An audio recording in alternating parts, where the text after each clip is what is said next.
So welcome or welcome back, because some of you I studied with a couple of hours ago as well. I'm Rabbi Micah Streiffer, and I'm the director of La Asok. And I'm really excited to study with all of you. This is a topic that's fascinating to me, and I think pertinent both in terms of understanding who we are and where we come from as a Jewish community, and also in terms of our own world today. I'm going to start by sharing my screen, and I'll invite you to say the blessing for study with me. If you would like, if you feel comfortable, you can unmute so that we can say the blessing together and hear one another's voices as we open this sacred act of study. Let's join together. Baruch Baruch atah Adonai Eloheinu melech Eloheinu melech haolam haolam asher asher kidshanu b'mitzvotav v'tivanu Torah. Torah. Which means in Hebrew, blessed is the eternal whose mitzvot, whose commandments bring holiness into our lives, and who commands us to immerse, to engage in words of study. Okay, so we're gathered here today in order to look forward, look ahead to the fast day that comes up this weekend. This Sunday is Tisha B'Av, the 9th of Av, which is the date that commemorates the destruction of the temple. In fact, traditionally commemorates the destructions of both the first and second temples. The first temple, which was destroyed by the Babylonians in the year 586 BCE, and the second temple, which was destroyed by the Romans as part of the rebellion against Rome, the Jewish rebellion against Rome, in the year 70 CE, so a little under 2,000 years ago. Tisha B'Av is, of course, a day of mourning, a day of mourning the destruction, a day of sadness. And one of the things that we're going to ask ourselves today is, what are some of the lessons? What are we meant to learn from the stories of Tisha B'Av? I want to start our discussion today with, as it says here, a tragedy and a mystery. The mystery I'll talk about in a few moments. The tragedy that we start with is obviously the tragedy of the destruction of the temple.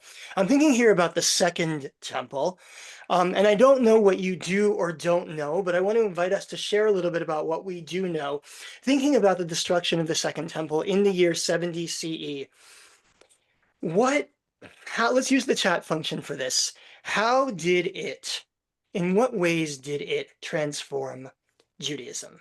And just put short, so that we're not typing a whole lot, short phrases, a few words into the chat. How, as far as you understand, did the destruction of the Second Temple transform Judaism? I'll just give people a moment to type a little bit.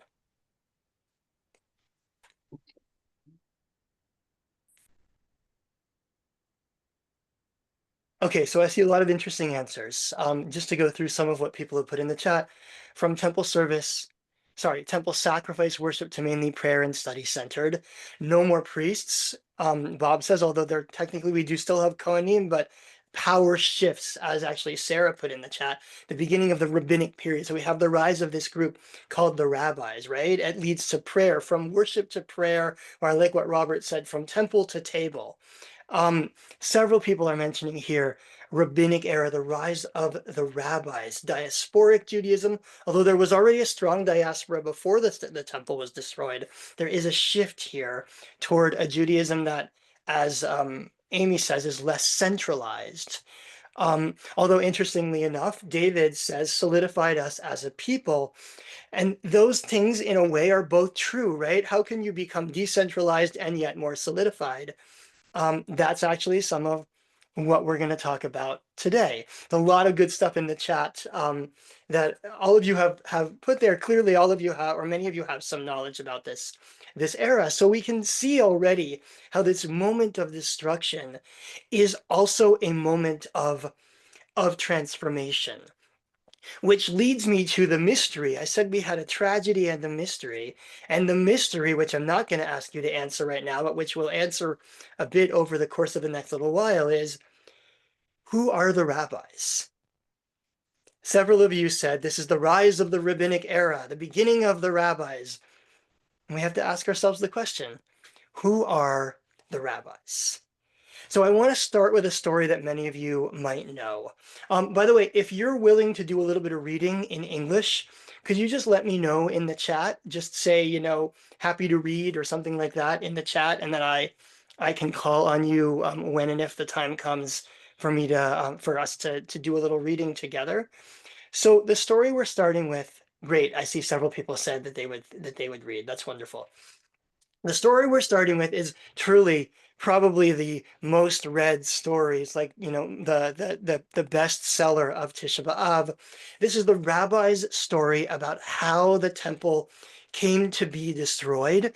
It's the story of Kamsa and Bar Kamsa. Is this familiar to anybody?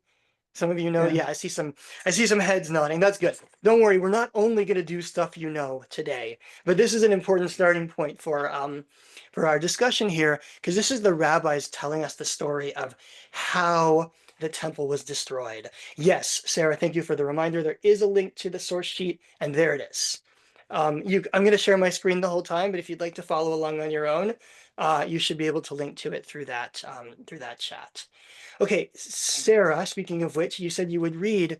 Could you read a bit of the story that's on the screen for us? This is from the Talmud, Tractate Gittin, and this is the rabbi's story of how the temple was destroyed. Sarah, please. Sure. Jerusalem was destroyed on account of Kamsa and Bar Kamsa.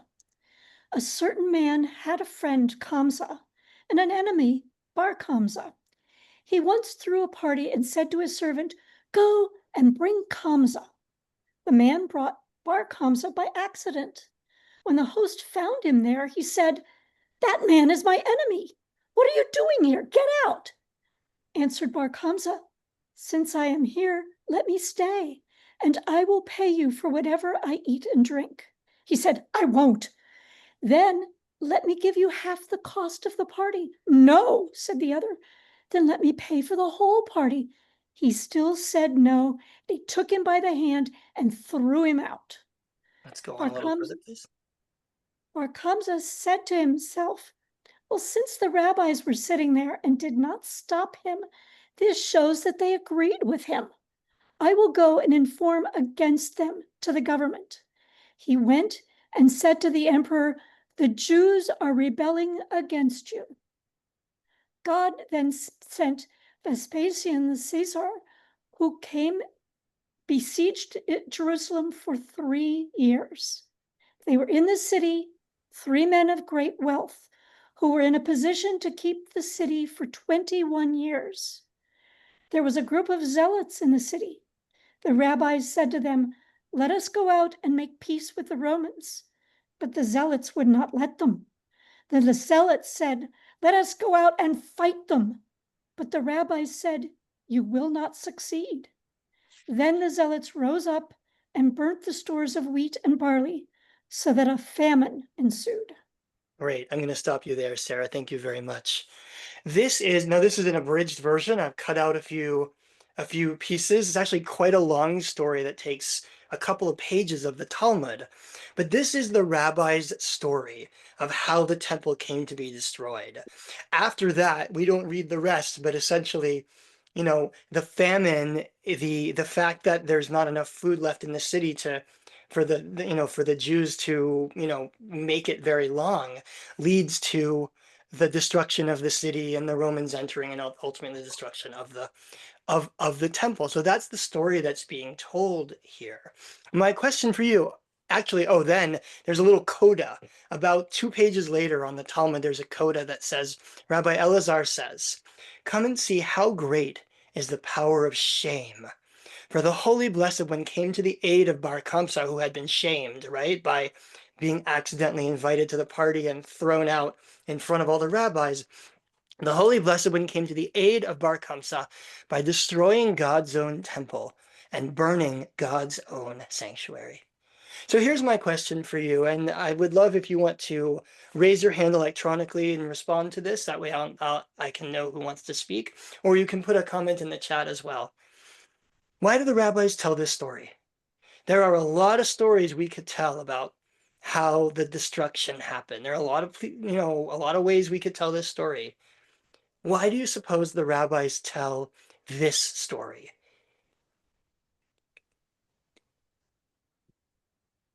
I see, let's start with Amy and then Susan. Go ahead, Amy. Mm.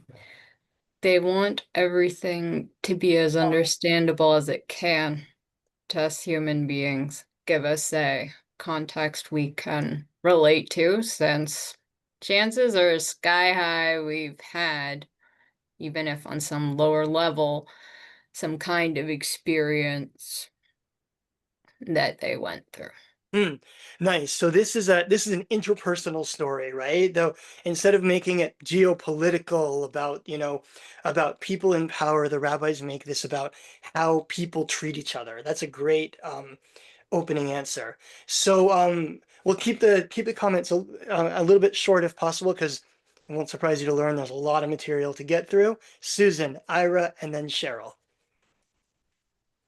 Interestingly, I was talking to my buddy Tom Lockheim, the rabbi, yesterday about something that came up in Midrash the other day, and I don't know how we got to this, but he said one of the values that the rabbis placed a lot of importance on was on not embarrassing somebody, not bringing shame to them. Yep. Yeah, so you see that here, right? The rabbis elsewhere in the Talmud say that embarrassing someone is tantamount to murdering them because the blood rushes to their face, right? So again, we see the interpersonal, which Amy brought up as well. Ira, go ahead, and then Cheryl. I was going to mention, I guess, the Jewish people have a history of blaming themselves for the destruction of the temple. Yes, right. We did that both times around, for better and for worse, right? The first time around, we said it was because of our idolatry. The second time around, which that's this story, the rabbis say, we were basically following the commandments. There wasn't idolatry. There wasn't, it wasn't like we were running off worshiping lots of idols. What did we do? And they tell this story as an answer to that, right? So that's interesting. Rather than blaming somebody else, rather than saying the temple was destroyed because of the Romans, the rabbis say the temple was destroyed because of us, because it's something that we did. Cheryl, you want to add to that? It wasn't necessarily something that we did, it's something that we didn't do. It's that the rabbis allowed this man to be embarrassed and just sat there and watched, that they just showed little Compassion. little compassion for someone. Nice. They were just, so what? We don't care. And you would think that of all people, the rabbis would have been the first ones to jump up and say, wait a minute. And, if that's what they're doing, imagine what the Joe Blow on the street is like. Yeah, the rabbis certainly don't here make themselves or make the rabbis to be better, better than anybody else, right? The rabbis are totally party to this mistreatment of this guy. So they've made it personal, interpersonal. They've made it about our behavior versus someone else's behavior. They've made it about, some of you might know the language of sinat chinam, which means causeless hatred, right? That the temple was brought down by people causelessly hating and mistreating each other. I just want to note, I'll share my screen again, that there are actually two stories in this story. And somebody just noted that in the chat. Dee just noted it in the chat. There's the Kamsa Bar Kamsa thing, which is interpersonal. It's about how, some people mistreat somebody else. And then you have this story in here about you have these three men of great wealth. There's plenty of food in the city, but we burned our own food, right, in this story. So you actually have here a story about two different factions of people who, as Dee said, had different ideas of how to deal with it. They let this divide them to the point that they sabotaged each other. So the rabbis have made this about us and how we are as a community, or in fact, not a community, from top to bottom, interpersonally, and also in terms of factions, in terms of the ways that people divide themselves out within a society. Now, here's what we don't know. We don't know how true this story is. Of course, we don't have the party invitation from the original party. We don't know whether Kamsa and Bar Kamsa were real. It sounds like a morality tale, right? It doesn't feel necessarily like a true story. But the situation that it describes, the situation of bitter rivalry and sectarianism, is in fact reflective of the Second Temple period.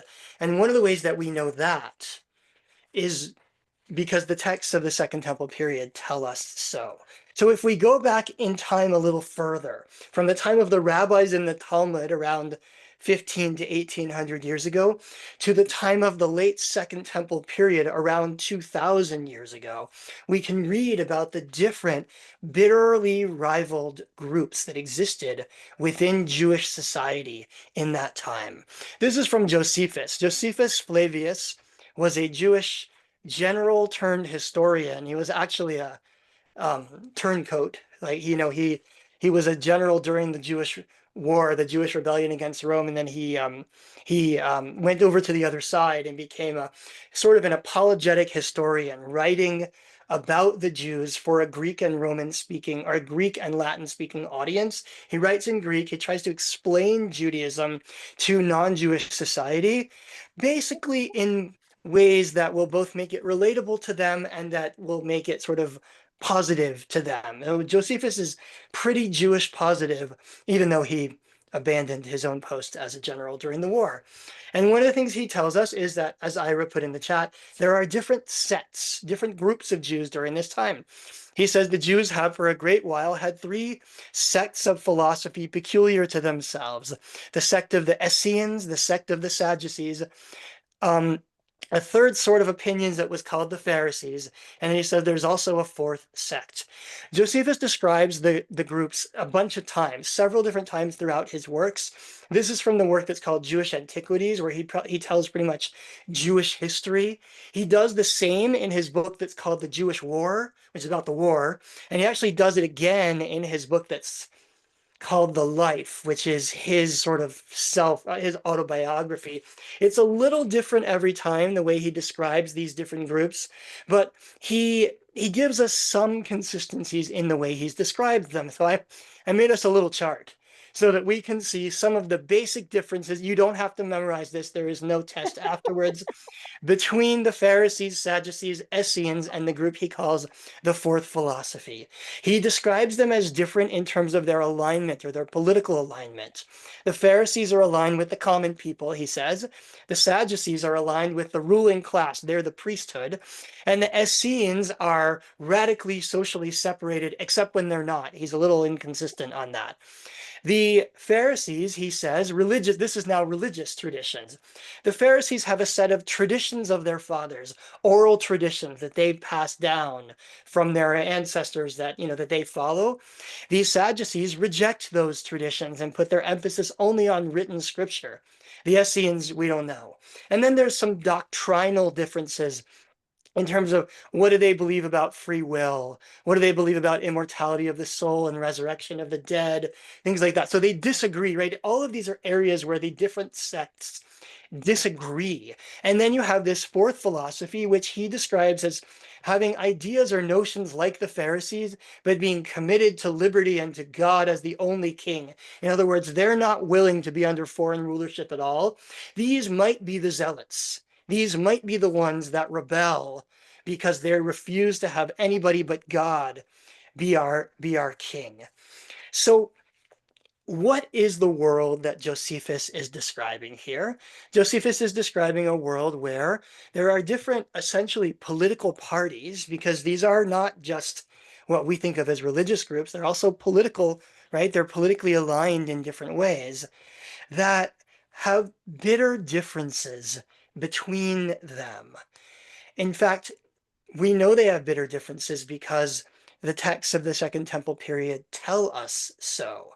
And I want to, for just a minute, I want to turn to to two modern scholars to define for us what this sectarianism of the Second Temple period might have looked like. Philip R. Davies and Shia J.D. Cohen are both historians of early Judaism, and they are defining the word sect for us here.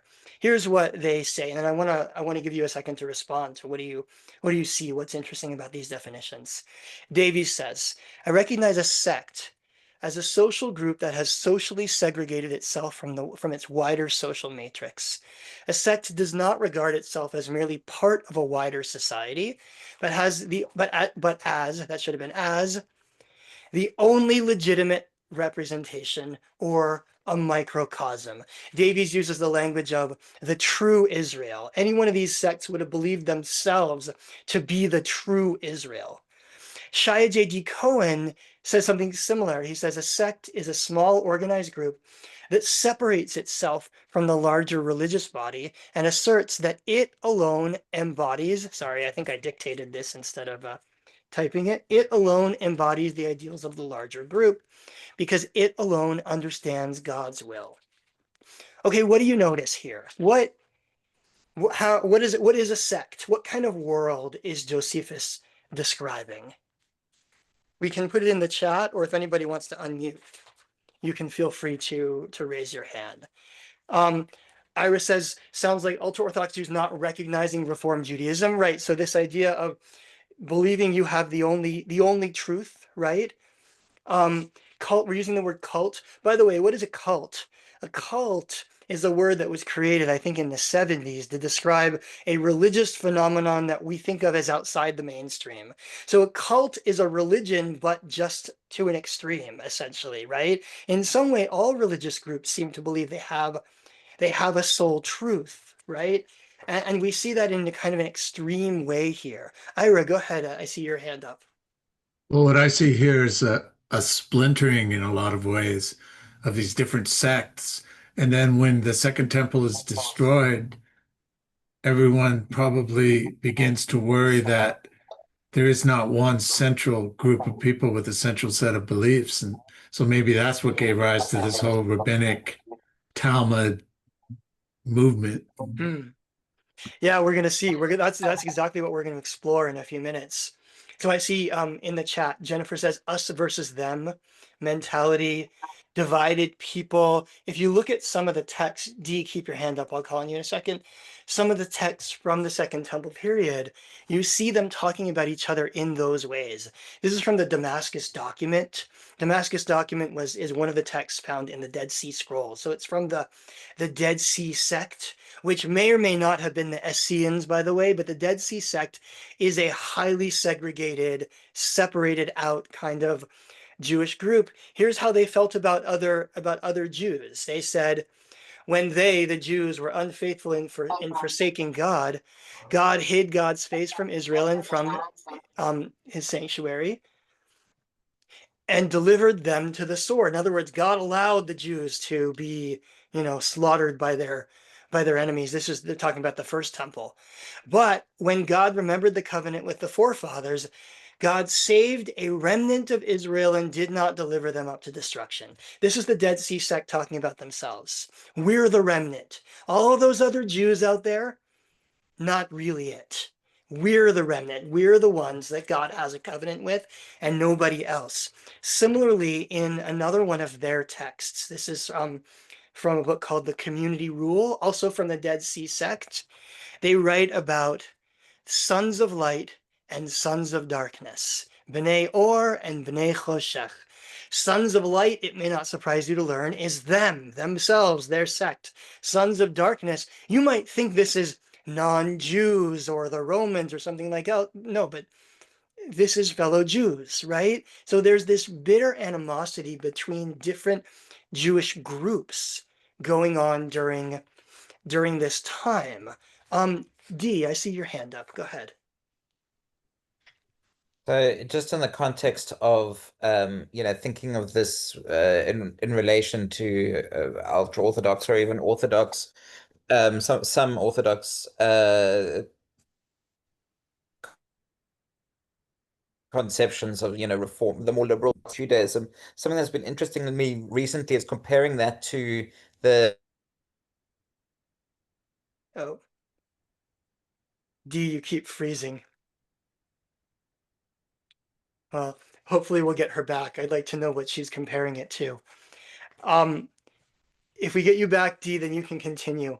In the meantime, we're going to continue a little bit here. But I think that there's apt comparisons there to modern time, both, religiously and politically, in terms of how different groups talk to each other in our society right now. D, you're back. We lost you. Did you want to tell us who what you're comparing it to? the Hasidic versus Mitnagdim argument of a couple of 100 years ago. And it just feels like we keep on doing this as a people, right? We keep on saying, well, these people are beyond the pale. Something that I keep on repeating that I heard from Yehuda Kurtzer in one of his podcasts is this idea that we're all sort of on a spectrum of reformation, and we're like, well, those people go further than me, so they just go too far, and these people don't go as far as me, so they're just not seeing what needs to change. And we always seem to do this to each other, like have these arguments in microcosm or in large form like this. Yeah, and we see the Second Temple period is a kind of a moment par excellence of this, right? Then that's why I think those definitions from the historians are so helpful, because they make it in part. There's two elements there. One is the element of believing I have the only truth. The other is the element of social separation, right? We are not part of the same group. We are different groups. My truth is the only one, and we are not part of, we can no longer see ourselves as part of a single community in some way. Unless we should think it's only the Dead Sea sect saying these things. We see similar things in the early rabbinic literature, and we see similar things in other groups. One of the problems with the Second Temple period is that we don't have very many of their writings. We have none of the writings from the Pharisees, none of the writings from the Sadducees, because they were just lost. We have the rabbis' writings. So sometimes the rabbis tell us that this stuff was going on during the Second Temple period. Like in this story, in Talmud Eruvin, where Rabban Gamliel, who does live during the Second Temple period, he's like reminiscing about a story where he says there was an incident involving a certain Sadducee who lived with us in the same alleyway in Jerusalem. And Father said to us, hurry and take out your utensils to the alleyway and establish possession of it before he changes his mind and takes out his own utensils, in which case he would render it prohibited for you to use the entire alleyway. I'm not going to take a lot of time to explain the halakha going on here. It has to do with whether you can expand the private domain into an alleyway between your houses. The point is, Pharisees did do this, Sadducees didn't. And here they are fighting over who owns that space because they don't believe that they can literally share that space in terms of Shabbat practice. And another story from the rabbinic literature where we're told that a certain heretic, there's always a word that's a sign of this kind of thing, came to Bruria. Bruria is the wife of Rabbi Meir and a Talmudic scholar in her own right. Some of you are in my Talmud group on Mondays, and we looked at this earlier this week, actually. This heretic comes to Bruria and says, I got a little textual conundrum for you. Why does it say the barren woman who has not given birth? Sorry, sing barren woman who has not given birth. This heretic says to her, because she has not given birth, she should sing? That doesn't make any sense. And Bruria mocks him right back and says, you fool, go to the end of the verse and see where it says that actually that in the end, the barren woman will have more children than the married woman. The point here is this is a reference to Israel, not some, halachic ridiculousness like you're trying to suggest. And then she ends by saying what it really means is sing, congregation of Israel, which is like a barren woman who did not give birth to children who are destined for Gehenna, like you. In other words, she's singing because her children are idiots like you, is what she says back to this fellow Jew of a different sect who does not agree with her reading of the text. And we see these kinds of stories in the rabbinic literature indicating to us that this kind of thing was going on. We see the Essenes fighting with the Pharisees, and the Essenes fighting with the Sadducees, and the Sadducees fighting with the Pharisees, and and then all of them seem to be fighting with the Zealots. And so that seems to be what the rabbis are describing. The rabbis, living a couple hundred years later, are responding to a collective memory of a moment in Jewish history where we were so incredibly divided. And they say, that's what brought us down. This is a moment of fierce sectarianism. That is what brought us down. But that's not the whole story. I want to continue now the story in the Talmud. Because remember, I cut part out. I said this little coda comes a page later. Well, here's the part that comes in the middle of the page. This also will be known to many of you because it's a very famous story. So Amy Sole, would you be willing to read this story for us, please? Sure can. The Roman authorities then sent Vespasian Caesar against the Jews. He came and laid siege to Jerusalem for 3 years. Abba Sakara was the leader of the Zealots of Jerusalem. Rabbi Yochanan ben Zakkai sent a message to him. Show me a method so I will be able to leave the city. And it's possible that through this there will be some small salvation. Abba Sakara said to him, this is what you should do. Pretend to be sick and have everyone come and ask about your welfare, so that word will spread about your ailing condition. Afterward, bring something putrid and place it near you, so that people will say that you've died and are decomposing. And then have your students enter to bring you to burial. Ben Yochanan ben Zakkai did it. The guards then opened the gate, and he was taken out. When Rabbi Yochanan ben Zakkai reached there, that is, the Roman camp, he said, greetings to you, the king. Greetings to you, the king. All right, I'm going to stop you there. Thank you, Amy. Certainly can. Some of you know this story.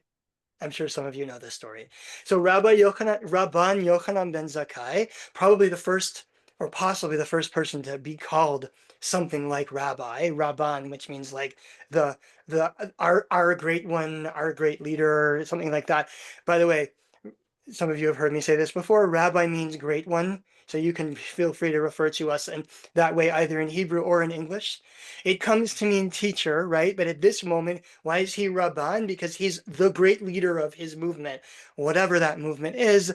And he goes to Abba Sakara, who is the leader of the Zealots. However, what the story doesn't tell us here, what we know from elsewhere, is that Abba Sakara is also his son-in-law. So there's a family connection between Rabban Yochanan ben Zakkai, the leader of the rabbis, and Abba Sakara, the leader of the Zealots. Abba Sakara's name is clearly a title, or like nom de guerre, because in Hebrew or Aramaic it means father of daggers, right? So he's the dagger daddy. He's the head of the daggerites. He's the head of the Zealots, and he teaches Yochanan ben Zakkai how to get out. He says, you're going to have to pretend to be dead. You're going to have to be smuggled out. So Yochanan ben Zakkai smuggles himself out, and as Amy read for us, he goes straight to the Roman camp, to Vespasian, the general, and says, greetings to you, O king, greetings to you, O king. Vespasian looks to him and says, I'm not the king, because he's not yet. He's not yet the emperor. He says, well, how dare you call me the king? You're liable for the death penalty for that. And just then, just in that moment in the story, a messenger comes in and says, the emperor is dead and they're making you emperor. Like, the king is dead, long live the king. And so Yochanan ben Zakkai turns out to have been telling the future, that Vespasian was going to become the emperor. He says back to Yochanan ben Zakkai, I'm headed to Rome to accept my crown, but I'll grant you a wish. Because you named me emperor this way, I'll grant you a wish. Tell me what you want. And Rabbi Yochanan ben Zakkai says, give me Yavne and its sages, and do not destroy it. and spare the dynasty of Rabban Gamliel, and do not kill them as if they were rebels. So he asks for two things, and many of you know what and where these two things are. Yavne is this little town just to the west of Jerusalem. And the family of Gamliel, who we just met in a previous story, right? The family of Gamliel is an important Pharisaic family, wealthy Pharisaic family of the time. We know them from the Talmud. We know them from the New Testament. We know about their Pharisaic connections. So Yochanan ben Zakkai saves the family of Gamliel, and he also saves as many sages as he can. After the war is over, Yochanan ben Zakkai goes around finding the sages that he can find, and he gathers them at Yavne, knowing that Jerusalem is lost, and they begin this project of gathering all the teachings that they have, teachings, laws, stories, ethics, etc., etc. That's the transformational moment that leads to a new kind of Judaism, at least as far as the rabbis tell. That's the story that the rabbis tell about how this happened. So let's, for just a moment, let's reflect on this story. I asked you before, why did the rabbis tell that story? Now this one. Why do the rabbis tell this story? What are they trying to get across to us through this story about Yochanan ben Zakkai? I see Heidi already said it takes strong leaders to facilitate better relations. I think that applies here. By the way, it also applies in our current world. Doreen, please. Well, this is not the right answer, but it concerns me that here, both here and in the New Testament, when you don't get what you want and you think it's important enough, you run to the government that is currently keeping you down to get your way. I don't like the running to the government, and I don't like running to the government that's persecuting you, and I don't like thinking that things can only happen from the top down. Yeah, fair enough, right? I know we don't like tyrants, and Vespasian is a tyrant.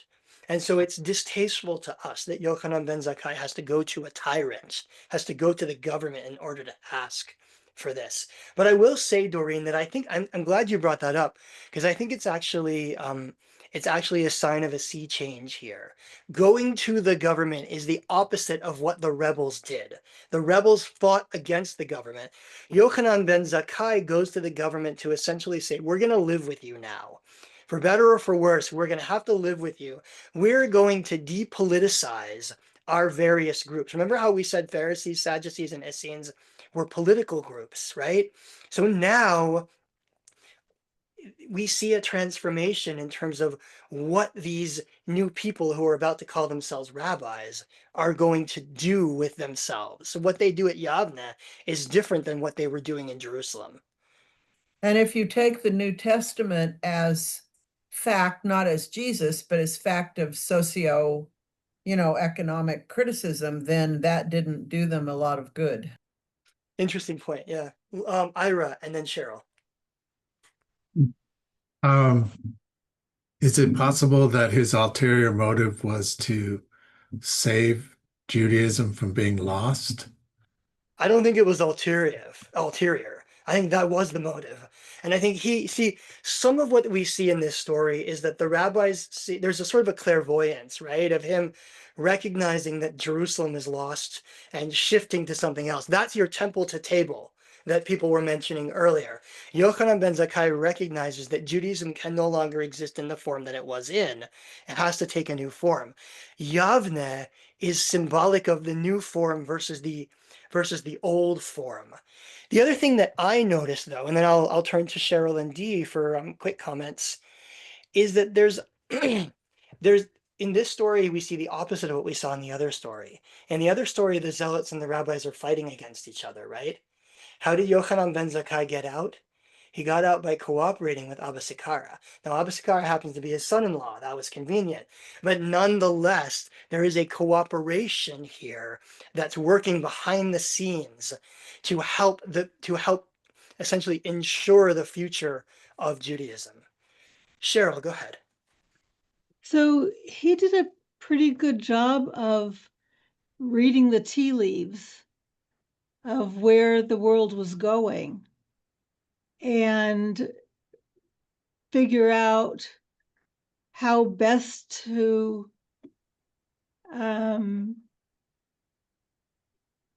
take Judaism where it needed to go to rebuild. Right.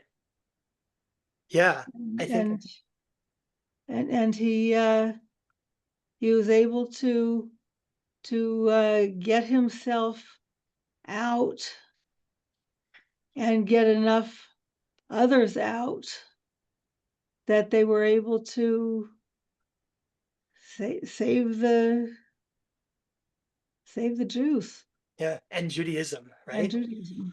By transforming it. Which brings me back to our mystery. We started the beginning of this session half an hour, 40 minutes ago, with a mystery. We asked, who are the rabbis? So this is the first time that rabbis chronologically really get mentioned. The question, so let me ask you that question. We'll use the chat for this. What do you know? Who are the rabbis? Where do they come from? What group are they part of? Where do they, like the Talmud makes it sound like he was the leader of the rabbinic community, but there's no rabbinic community. Yochanan ben Zakkai is the first rabbi, presumably, right? So who are the rabbis? Who are the mysterious people that arise in this moment to transform Judaism? I see authors of the Talmud, sure, but that was 500 years later, right?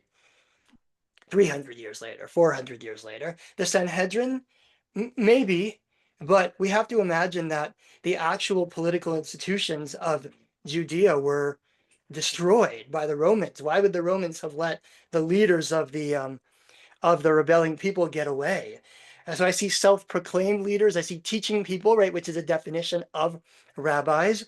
Bob asks the Pharisees, are they the Pharisees, right? So legal teachers, yeah, most of what we know about the rabbis, by the way, is just what they tell us about themselves, which is what they do. What we don't know is who were they part of beforehand? Are the rabbis the Pharisees? Some people think so. Are the rabbis some new group? They refer to themselves, by the way, as sophrim, as scribes. They never call themselves the Pharisees, even though they do occasionally make themselves sound like the Pharisees. So, I lost my, oh, right. I know what I wanted to show you next. Okay, back to a modern historian. I hope we can do this in 15 minutes.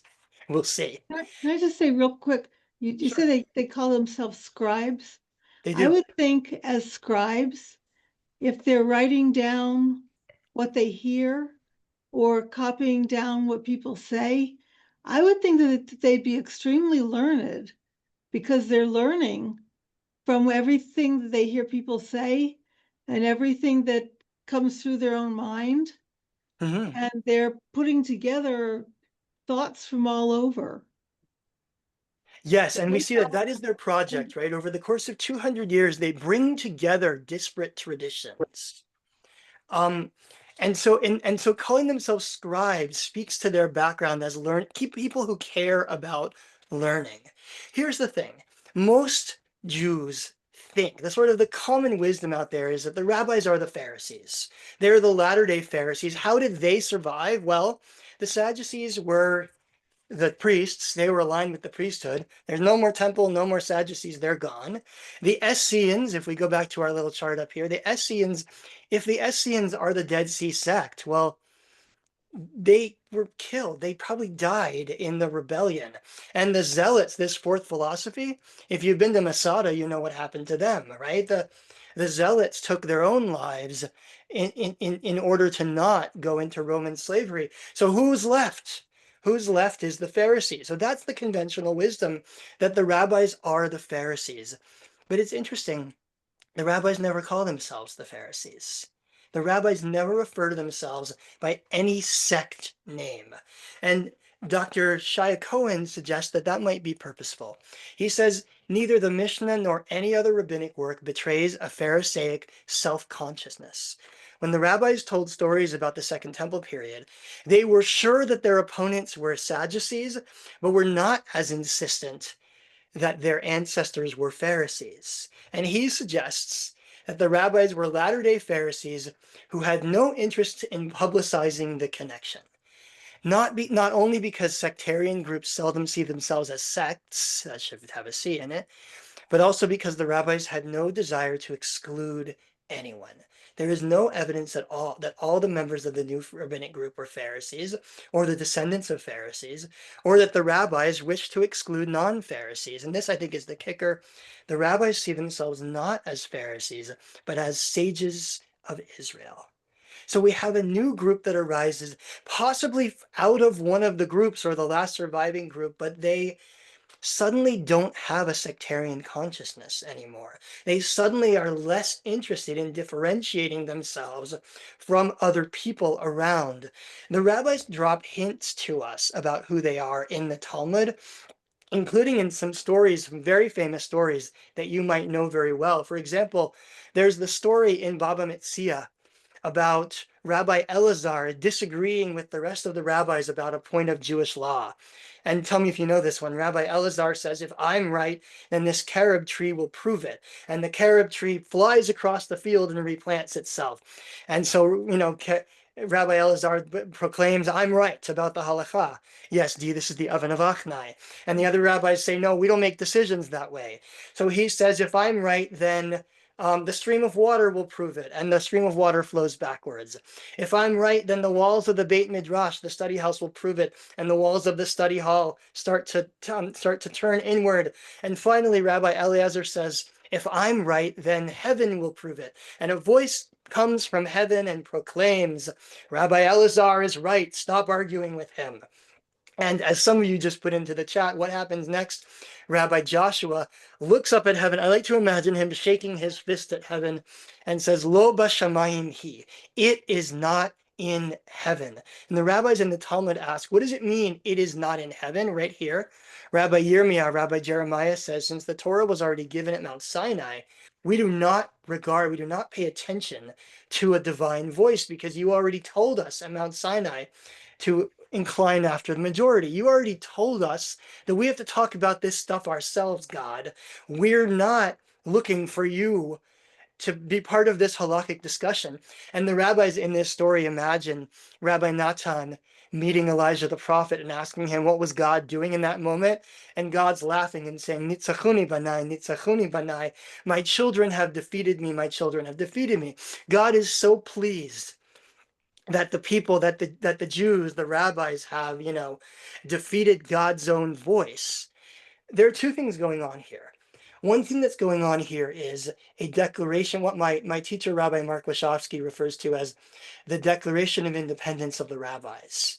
This is the rabbis declaring independence from the voice from heaven coming down. They say, halakha is decided here and now. Jewish law is decided between people in our debates and our discussions. And I think that's half of what's going on. I agree with Dr. Wachowski on that. But the other thing that's going on here is the rabbis are rebelling here against anyone who would claim to speak for God, anyone who would claim to have the sole truth. Rabbi Eliezer in this story represents someone who claims that he knows what God wants. That's what the sects did. The Sadducees believed they had the only truth, and the Pharisees were wrong about it. The Essenes, or the Dead Sea sect, believed that they were the only ones even still in a covenant with God. God gave secret information to them that had not been given to anyone else. Rabbi Eliezer, who has some Sadduceic tendencies, although I wouldn't call him a Sadducee, seems to represent that voice which would claim to have the only truth. That seems to be what the rabbis are rebelling against here.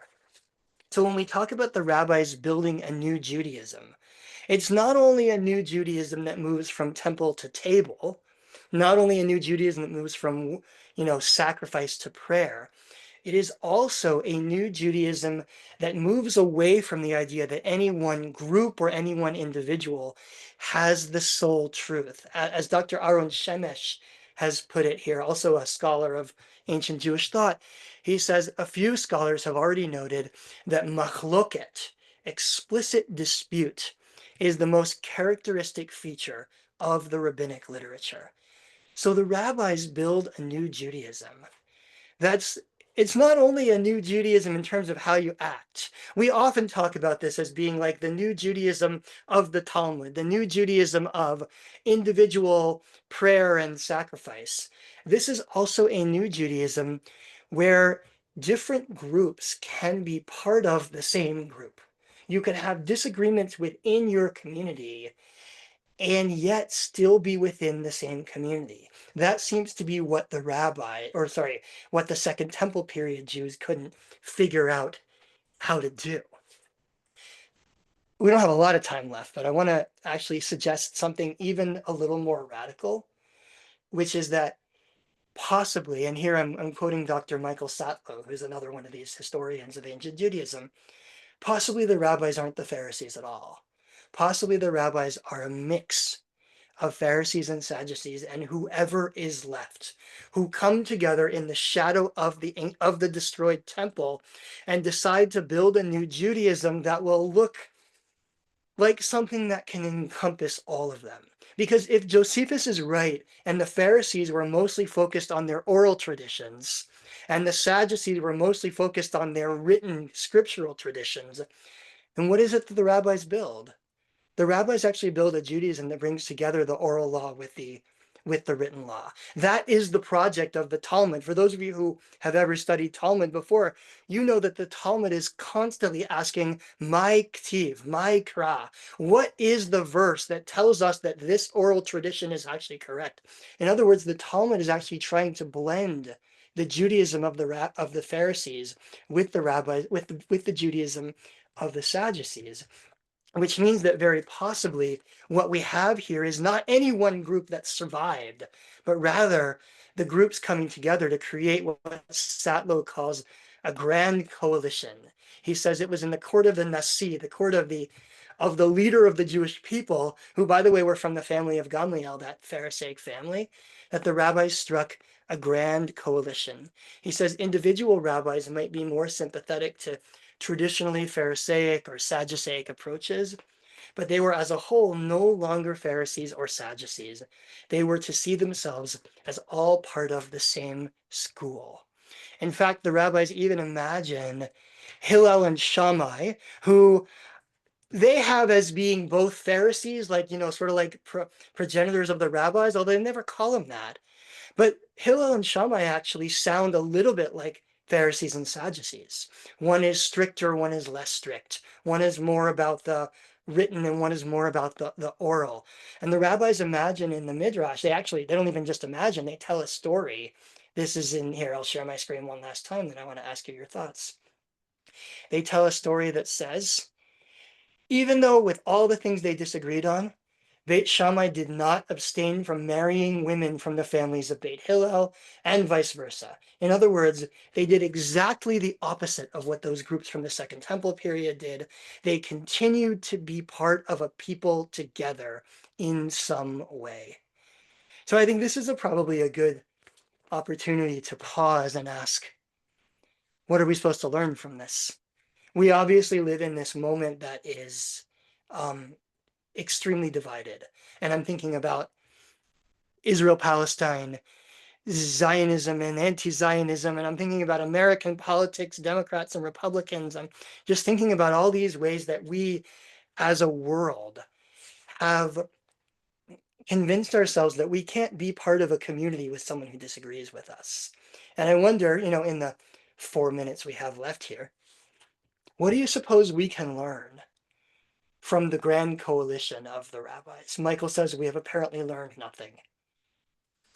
Anybody have any insights on this? Ira says welcoming different ideas is what makes us Jewish. Maybe the whole world can learn that. I would suggest, Ira, maybe we can learn that, right?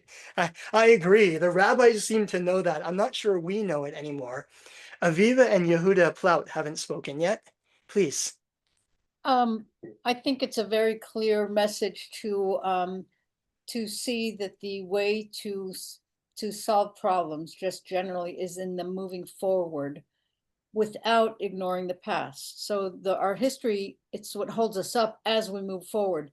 The answers never are to go back to a place and try to go back to a place that once was. Nice. possible. Yeah. Finding a If new you place. And can't- that is if you- what the rabbis do, right? They find a new way to be Jewish, and they find a new way to be Jewish together. If Wonderful, you can't thank you. speak to each other, you can't learn. Say that one more time, Yehuda. You can't speak to each other. You have nothing to learn from each other. You can't. And if you can't that's a falsehood. We have lots to learn from people who we don't agree with. Yes, I love that. You know, in the book of Proverbs, it says the beginning of all wisdom is awe. Awe, it's the Yirat Hashem, the fear or the awe of God. Why is awe the beginning of wisdom? Because being in awe is knowing that you have something to learn. If you don't know you have anything to learn, then you'll never learn, you'll never learn from anybody. So the beginning of learning is actually knowing that you have something to learn. Stephen Covey in what's it called? The 7 Habits of Highly Effective People says Just finished you it. should. Oh yeah, there you go. Yeah, so it's on your mind too. Seek He first says, to understand, and then to be understood. that's right. Seek first to understand and then to be understood. What's the best way to make yourself understood? Listen, right? It's excellent wisdom. Amy, go ahead quickly, and then I have one last text I want to show you all to wrap up. No problem at all. Simply to respect others as completely as you can and listen to Yes. anything they're saying. Which is actually about humanization, right? I think that we tend to dehumanize those who are different from us. And I'm thinking, you know, across borders, I think that Jews and Palestinians dehumanize each other. I think we are absolutely guilty of it. I think that Republicans and Democrats dehumanize each other. If we start off with the person, then we will be more likely to hear what other people have to say. But you have to listen to people rather than talk for them. And actually, that's an excellent segue into our last text, which is about Hillel and Shammai, the rabbis. And again, this one, I bet you've heard this one before, but I think it's a good ending. It says that for 3 years, the house of Hillel and the house of Shammai argued. One said the halakha is according to our position, and the other said the halakha is according to our position. A heavenly voice spoke and said, Elu ve'elu divrei Elohim chayim. These and these are the words of the living God. Now, we liberal Jews, we like to end the story there, right? What everybody says is the words of the living God. God likes your way, God likes your way. But that's not where the story ends, because the voice from heaven keeps going and says, and the halakha is according to Hillel. So how can that be? How can God like both, but also Hillel wins? And the answer, very interestingly, the Talmud asks that question, and it answers, it is because the students of Hillel were kind and gracious. That's what Amy said a minute ago. It's about how we treat each other. They taught their own ideas as well as the ideas of students from Shammai. They actually were not afraid to teach what other people had to say. And furthermore, they even taught Shammai's opinions first. I think we live in a lot of fear that if I don't shout louder than you, then I won't be heard. But the truth is that if we're both shouting over each other, then nobody's hearing anybody. And the rabbis of the Talmud seem to understand that the way to be heard is actually to let someone else be heard and to see the other as a person who has ideas worth sharing, who has feelings and emotions and fears that are absolutely human.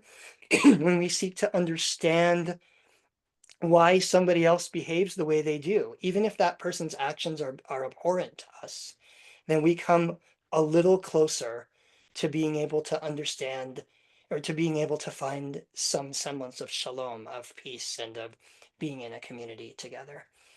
So hopefully this sends us into Tisha B'Av with something to think about. I thank you all for being here with me today, and I wish you a meaningful Tisha B'Av this Saturday night and Sunday, no matter how you are practicing it.